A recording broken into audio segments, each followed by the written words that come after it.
Demak meliputi yang pertama Raden Patah. Raden Patah adalah pendiri kerajaan Demak pada tahun 1500 Masehi sampai 1518 Masehi. Yang kedua ada Adipati Unus. Adipati Unus adalah anak dari Raden Patah. Ia menjabat pada tahun 1518 Masehi sampai dengan 1521 Masehi. Yang ketiga ada Sultan Trenggono. Ia memimpin kerajaan Demak setelah Adipati Unus meninggal dunia pada tahun 1521 sampai 1546. Yang keempat ada Sunan Prawata.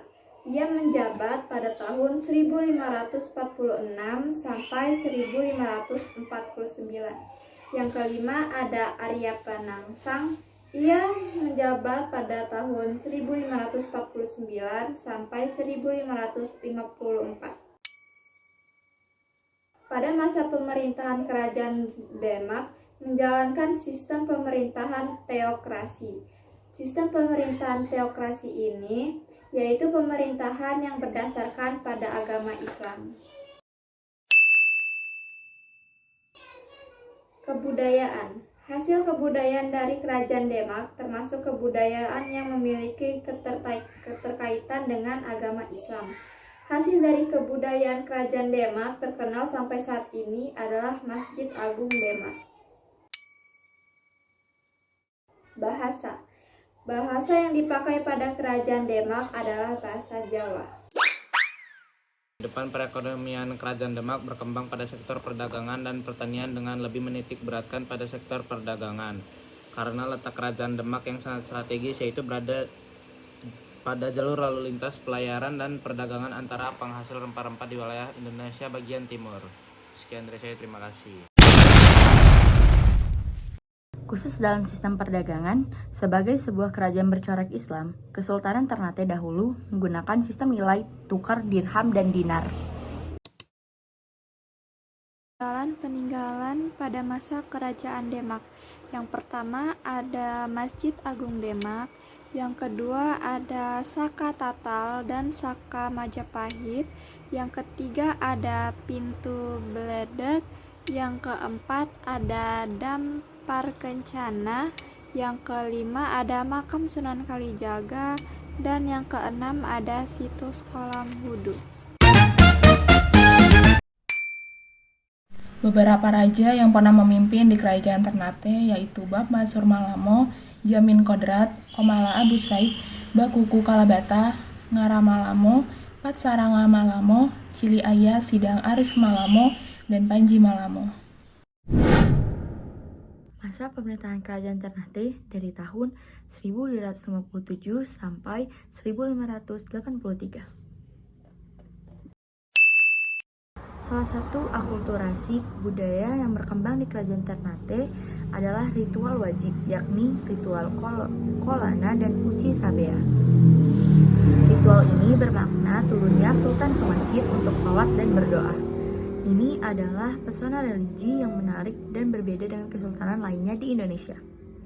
Hal ini tersebut dikarenakan dalam proses ini sang sultan ditandu dan dikawal masyarakat adat Ternate dari kedaton menuju Masjid Sultan. Dengan demikian, kebudayaan kerajaan Ternate dan Tidore Dengan demikian, kebudayaan kerajaan Ternate yang berakulturasi dengan budaya Islam adalah ritual Kolana Uci Sabea. Bahasa Ternate bahkan dianggap sebagai bahasa Kolana atau bahasa raja. Bahasa yang dipakai dalam komunikasi dengan pihak kerajaan atau kesultanan. Sebagai bahasa raja, bahasa Ternate secara tidak langsung menjadi basantara lingua franca bagi semua etnik di Maluku Utara. Secara ekonomi, Maluku dikenal sebagai penghasil rempah-rempah seperti cengkeh dan pala. Selain itu, rakyat kerajaan Ternate juga mayoritas bekerja sebagai petani dan pedagang. Oleh sebab itu, rempah-rempah sangat berkembang di Maluku dan menjadi komoditas utama. Kekayaan rempah-rempah yang dimiliki Maluku ini kemudian mengundang para pedagang dari berbagai daerah, mulai dari Jawa, Sulawesi, Persia, hingga Eropa. Ada yang datang untuk membeli rempah-rempah demi membuat obat-obatan dan bumbu masak. Ada juga yang bertujuan untuk memonopoli perdagangan rempah-rempah di Maluku.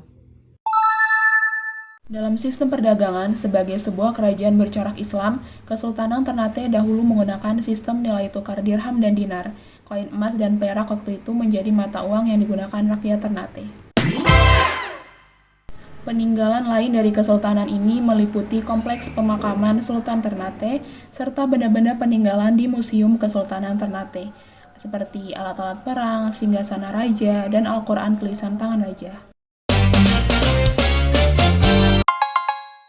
Beberapa raja yang pernah memimpin di Kerajaan Pajang yaitu Jaka Tingkir, Sultan Hadiwijaya, Arya Pangiri, dan Pangeran Benawa.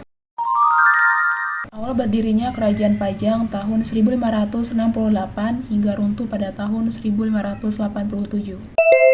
Dan Pajang merupakan kerajaan Islam yang masih menganut beberapa tradisi Hindu dan Jawa. Penduduk Pajang kala itu juga tetap melakukan tradisi-tradisi yang sudah ada sejak zaman nenek moyang mereka. Akulturasi budaya yang terjadi antara agama Islam dengan Hindu pun sangat terlihat. Salah satunya dapat dilihat pada bentuk arsitektur Masjid Laweyan yang mirip dengan bentuk klenteng Jawa.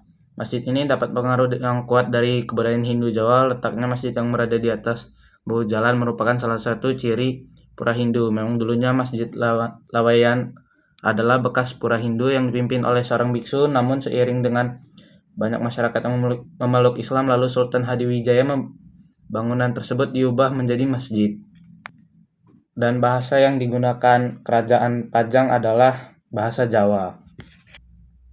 Peninggalan Kerajaan Pajang yang masih tersisa hingga sekarang adalah Masjid Laweyan yang konon didirikan oleh Sultan Hadiwijaya. Sekian dari saya, terima kasih. Assalamualaikum warahmatullahi wabarakatuh. Ekonomi di Kerajaan Pajang. Pada masa kekuasaan Kerajaan Pajang, Sultan Hadiwijaya memindahkan wilayah kekuasaannya dari pesisir ke daerah pedalaman, yaitu di daerah Pajang. Peralihan pusat kekuasaan ini menyebabkan berubahnya cara kehidupan masyarakat dari maritim menjadi agraris. Masyarakat Kerajaan Pajang mengandalkan pada sektor pertanian. Hal ini ditunjang dengan keadaan tanah di Kerajaan Pajang yang sangat subur. Dengan demikian, Kerajaan Pajang mengalami kemajuan di bidang pertanian, bahkan sempat menjadi lumbung beras selama abad ke-16 sampai 17. Namun masyarakat Pajang memiliki kelemahan bidang sebab letak Kerajaan Pajang yang berada di pedalaman serta masyarakat Pajang yang kurang menguasai perdagangan yang berbasis di laut.